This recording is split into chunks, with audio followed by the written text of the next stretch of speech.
This is CBN NewsWatch. And thank you so much for joining us for this edition of CBN Newswatch. It is Monday, November 4th. I'm Ephraim Graham, and ahead today, Iran moving forward with its nuclear program, once again violating the nuclear deal it signed just 4 years ago and potentially building up its weapons program. While Washington focuses on impeaching President Donald Trump, questions also rise about how some of the Democrats might deal with Israel if they win the White House. Despite the proclamations of a ceasefire in Syria after Turkey's recent invasion, we're going to bring you a report on the ground saying there's no real ceasefire. And she was called the Moses of her people. Our look at the new film on the life of Harriet Tubman, a hero of the Underground Railroad. All those stories and more are ahead in this edition of CBN Newswatch. We're going to begin this half hour in Iran, announcing today its latest violations of the nuclear deal with world powers, saying it now operates twice as many advanced centrifuges banned by the deal, and that it is working on a prototype that's 50 times faster than those allowed by the deal. The announcement came as the country celebrated the 40th anniversary of the 1979 takeover of the U.S. embassy that started the Iran hostage crisis. The advanced centrifuges would allow Iran to build enough material for a nuclear weapon in less than a year. Turning now to Washington, the whistleblower who first raised concerns about the president and Ukraine now says he will deal directly with Republicans. The proposal, the whistleblower will answer written questions in writing under oath and penalty of perjury. But some Republicans say it's not enough. They want to hear the whistleblower in person. I think the American people have a right to know who the individual is who started this whole thing. 63 million people voted for Donald Trump in 2016. They have a right to know what this is all based on and what the Democrats are doing. Democrats say they will soon go more public with the impeachment process. They say they may release transcripts of their closed-door interviews as early as this week. This is expected to be the last week of closed-door interviews before the public hearings begin. I want to turn now to the Democrats who hope to take President Trump's place next year. Joe Biden still leads the pack in Iowa, which votes first in the presidential race. Biden has 28% in a new ABC News Washington Post poll, with Elizabeth Warren second at 23% and Bernie Sanders in third at 17%. Pete Buttigieg is fourth with 9%. Warren has come under pressure from fellow Democrats along with Republicans and many economists for her high-priced government health care plan. But the socialist candidate Sanders got an endorsement Sunday night from Minnesota Representative Ilhan Omar. That is why we must build a mass movement of the working class that transcends faith, age, gender, and background. Omar also said President Sanders will fight against Western imperialism and fight for a just world. Omar's fellow Democrat progressives Alexandria Ocasio-Cortez and Rashida Tlaib have also endorsed Bernie Sanders. If a Democrat does win the White House next year, what would be his or her policy toward Israel? A senior advisor to former President Barack Obama recently admitted their administration used the United Nations to exert pressure against Israel. That came at the same conference where Bernie Sanders talked about possibly cutting off military aid to the Jewish state and using it for a very different purpose. CBN Middle East Bureau Chief Chris Mitchell has that story. Leverage against Israel. That strategy was on display recently at Washington's powerful J Street conference. The group claims to be pro-Israel, but often criticizes the Jewish state. Obama National Security Advisor Ben Rhodes proudly admitted how the administration used the United Nations to pressure Israel. And at the very end of the administration, we abstained on a resolution essentially critiquing Israeli settlement construction along the same lines as what we would say in our own words. About a month before Obama left office, the U.S. abstained during a vote at the UN Security Council, allowing the passage of an anti-Israel resolution against settlements in biblical Judea and Samaria, also known as the West Bank. While the U.S. historically opposed settlements, it had always backed its key ally at the UN. It led to calls of betrayal. The United States could have killed this resolution by voting no. This was a stab in the back against the Israelis. Some, including Middle East expert Michael Widlansky, saw it coming. It's not a surprise that the Obama administration would pressure Israel, because the only consistent point about the Obama administration and all its foreign policy was hurting Israel and helping Muslim extremists. whether it's Turkey's Erdogan, whether it's the Muslim Brotherhood in Egypt, or the crazy Ayatollahs in Iran. And that strategy could potentially resurface. During the J Street event, 2020 presidential hopeful Bernie Sanders said the U.S. should use its Israeli military aid as a Middle East bargaining chip. My solution is to say to Israel, you get $3.8 billion every single year. All right? If you want military aid, you're going to have to fundamentally change your relationship to the people of Gaza.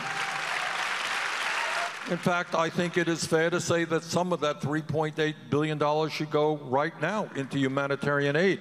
Less than 2 years after Israel left Gaza, Hamas took over in a violent coup. The terror group has used millions in international aid to help it fire rockets, build tunnels, and launch riots against Israel's border.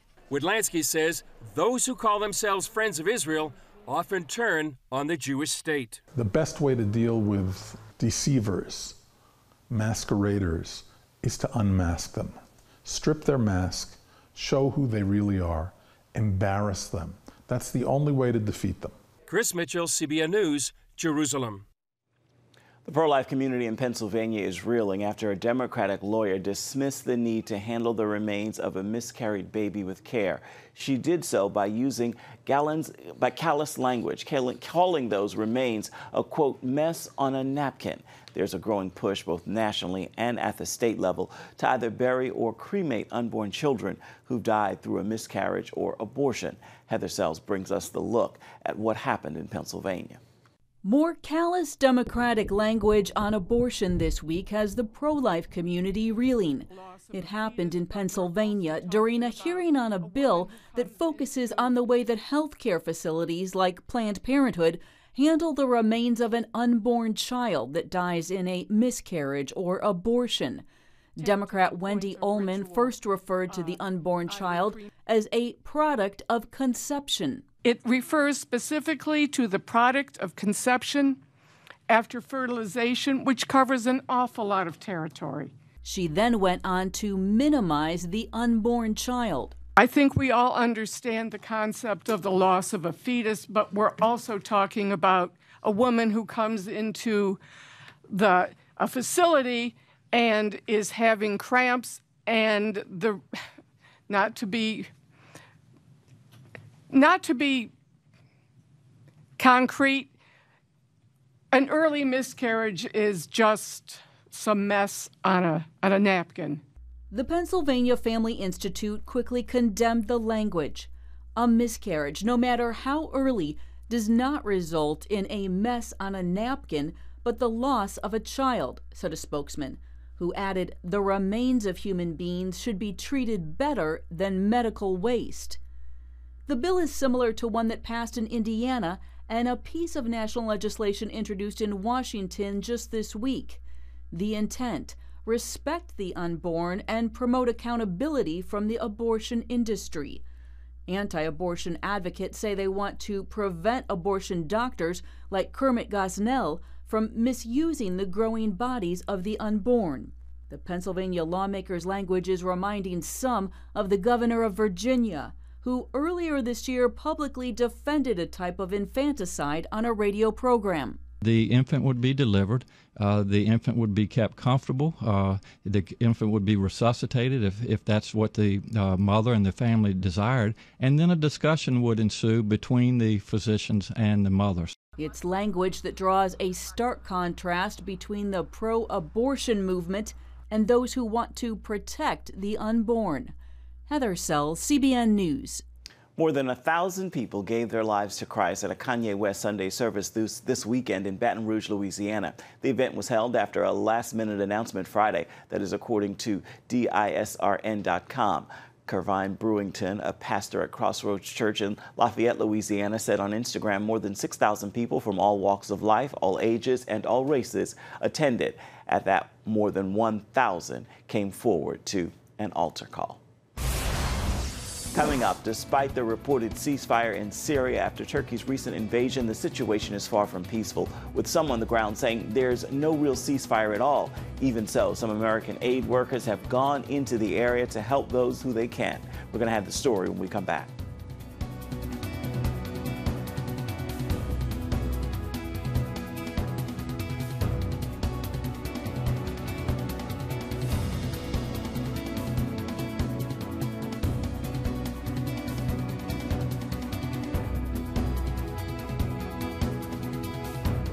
If you want to be an attorney with a passion for serving people and for excellence, Regent University needs to be high on your list. Regent's award-winning law school doesn't just create lawyers. We create leaders, judges, prosecutors and defense lawyers, civil litigators, and leaders in government. Ready to become a purpose-driven, practice-ready lawyer? To start your rewarding career, complete the online application, submit your transcripts, and take the law school admissions test by July. Nutrition, exercise, essential oils, weight loss, and more. It's Healthy Living with Lori Johnson. Talk about what's in this. Join CBN health reporter Lori Johnson to get the latest information from today's top health experts. This is fantastic. Find out what you need to know to live a healthier life. Watch Healthy Living, Tuesday night at 9:30. Woohoo! Hi, Superbook fans. Here's something else you'll love. It's the new Superbook Bible app. It's packed with games, activities, and Superbook episodes that you can watch for free. Oh no! There's trivia, a fun daily devotional, and answers to your Bible questions. Plus, an easy-to-understand Bible the whole family will enjoy. You can even create your own Superbook character. Ta-da! Whoa! Millsburg Falls man coming. Sorry, pardon me. Sorry, excuse me. Ouch! Are you getting this? Earn super points to win daily prizes too, and so much more. Time to get back to my adventures. See you soon. It's the new Superbook Bible app. Free downloads on iTunes, Google Play, and Amazon. Despite the supposed ceasefire in northern Syria, the situation there remains dire. Russian troops have been seen patrolling the streets of some cities in northern Syria. But while the U.S. has pulled back from the region, some American aid workers have gone in to help with the crisis. Our Chuck Holton brings us the story from northern Syria. Stay with us. While the American withdrawal led to greater Russian and Turkish influence in Syria, aid workers on the ground say there is no ceasefire. Retired Marine Captain Brandon Wheeler has spent years getting to know the players in this region.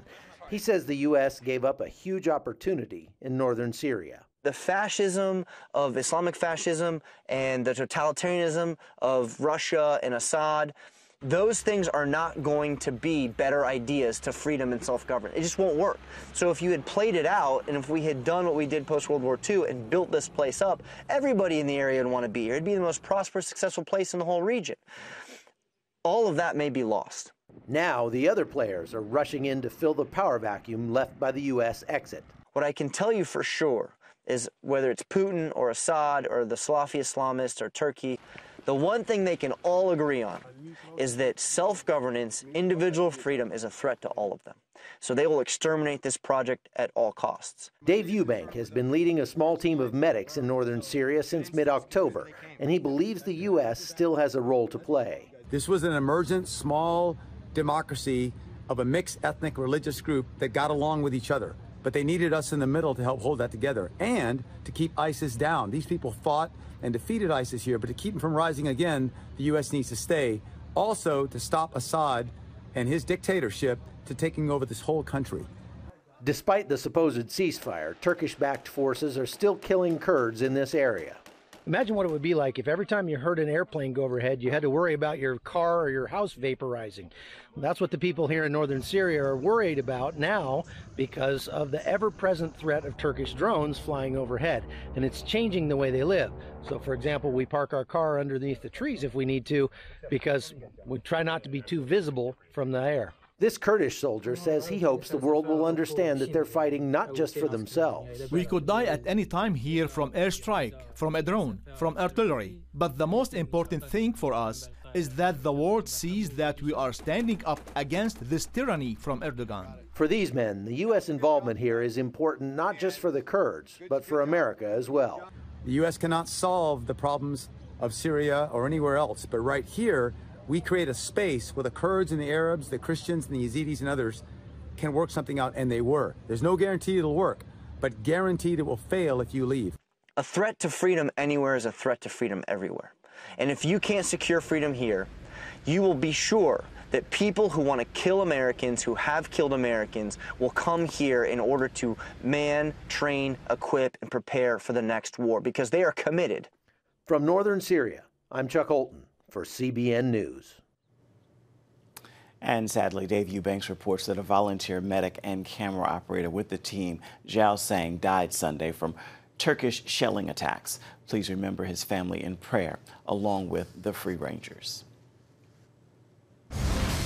Still ahead, a woman here in the United States who made her mark on history as the greatest Underground Railroad agent ever to battle against slavery. Now, Harriet Tubman's story has come to the big screen. We're going to bring you a look at the new movie about the woman known as the Moses of her people right after this. Stay with us.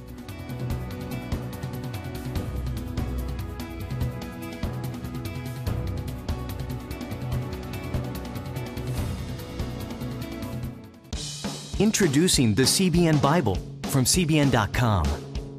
Now, an easier way to study the Bible and grow in your faith. Highlight your favorite verse.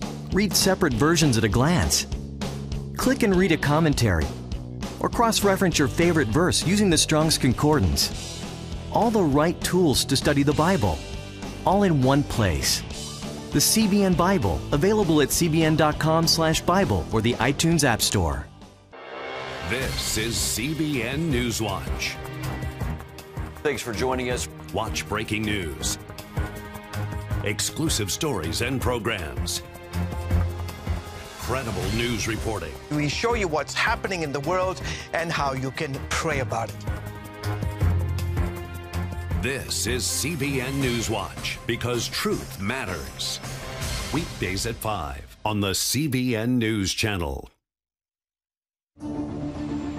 Yes, right on time. From Superbook. Pepper's Pizza Palace is donating pizza for everyone today. Wait.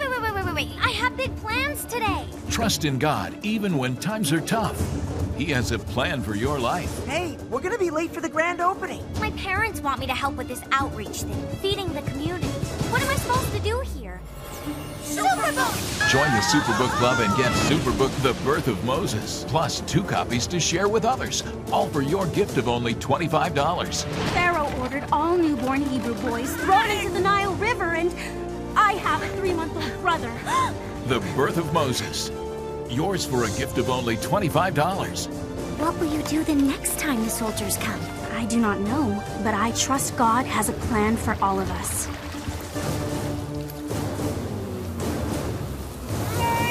Superbook Club members, free streaming for seasons 1, 2, and 3 is now available. She was called the Moses of her people. Former slave Harriet Tubman became the greatest Underground Railroad agent of all time. Her extraordinary life story came to the big screen this weekend, opening better than expected with an estimated $12 million to finish 4th at the box office and gaining a coveted A+ cinema score from audiences. Recently, I sat down with the film's directors as well as the stars to bring you this behind-the-scenes look at Harriet. Wade in the water, children. This is the last known photograph of Harriet Tubman, taken about a month before she died in Auburn, New York, where she's also buried with the simple epitaph, "Servant of God, well done." The incredible life story behind these 5 final words begins here in Dorchester County, Maryland, where she was born into slavery in 1822 and named Arminta Ross. Today, there's a new mural just outside the town's Tubman Museum and a regular crowd of tourists here to see and learn more about the beautiful, bold, bad black woman called the Moses of her people. She was a formerly enslaved woman who took her own freedom. Biographer Kate Clifford Larson shares Harriet's story in Bound for the Promised Land. Harriet Tubman, Portrait of an American Hero. Rattle off a quick resume for me of Harriet Tubman. Who was this 5-foot-tall woman? She was the middle child of 9 children of Ben and Rit Ross. She had 4 brothers and 4 sisters, and she had this intensity about her, this love for her family, love for her community, profound, deep faith that guided her and protected her. All of those things made this woman that became the greatest, you know, Underground Railroad agent of all time. I think I'm going to back it off a little bit. Maybe. That agent's story is now a major motion picture, directed by Casey Lemons. There's not much time. You got to be miles away from here before dawn. Where is she? Follow that North Star. If there are no stars, just follow the river. Listen for them. Fear is your enemy. Whoa. Easy now. I'm gonna be free or die. It's almost like my action film, you know? This is my superhero film. Harriet's superpower? Traveling more than 100 miles on foot at least a dozen times to free more than 70 slaves. I don't know if you know how extraordinary this is, but you have made it 100 miles to freedom all by yourself. Would you like to pick a new name to mark your freedom? Harriet Tubman. Seeing your film, reading more about her, it still stuns me that she was illiterate. Yeah, and remained illiterate. Yeah, she never learned. She said she didn't have a talent for it.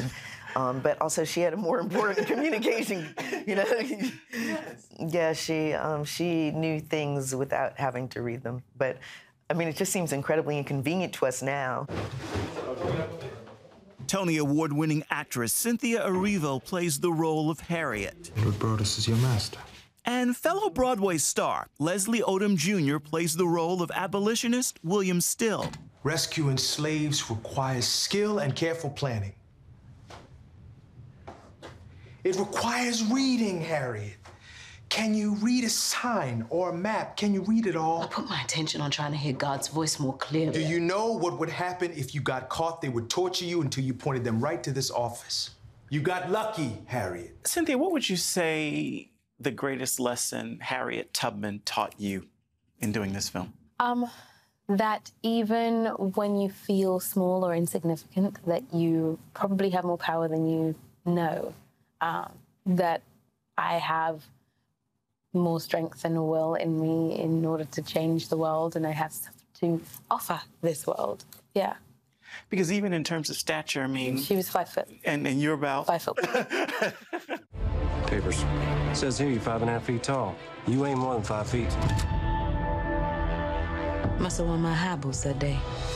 I'd venture to say that for many of us, you were introducing us to William because we did not know about him. Sure. Who is he? Sure. William was is known as the father of the Underground Railroad. He's an abolitionist, a writer, a brilliant man, and a friend to Harriet Tubman. He was really the last stop on the Underground Railroad, on this great network. And there's nothing more you can do. Don't you tell me what I can't do. I made it this far on my own. God was watching, but my feet was my own. Running, bleeding, climbing, nearly drowned, nothing to eat for days and days, man. I made it. So don't you tell me what I can't do. This is the first theatrical film on the life of Harriet Tubman. Why do you think it's taken this long? Well, I know that there have been many attempts up until this point. Even this film itself took a very long time. It was written 20 years ago and really didn't start seeing the light of day until 10 years ago. And it was 3 years from the moment Deborah found me.